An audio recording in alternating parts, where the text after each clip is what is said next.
এই ল্যাপটপটা অন হইতেছে না, একটু দেখে দিবেন এটা। ওকে রাত ল্যাপটপটা দাও তো ভাইয়ের কাছ থেকে। ঠিক আছে ভাই, আমরা দেখে দিচ্ছি আপনাকে। দেখে দিচ্ছি।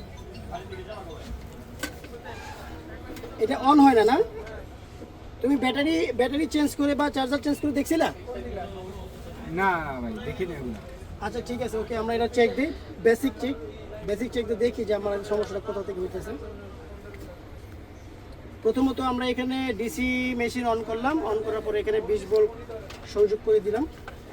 দেওয়ার পরে এইখানে যে এইচপির যে ডিসি জ্যাক, এই ডিসি জ্যাকে এই চার্জারটা লাগানোর সঙ্গে সঙ্গে এখানে একটা লাইট জ্বলা লাগবে, তাহলে মনে করবো যে আমরা এরপরে কারেন্টটা ভিতরে ইন হচ্ছে।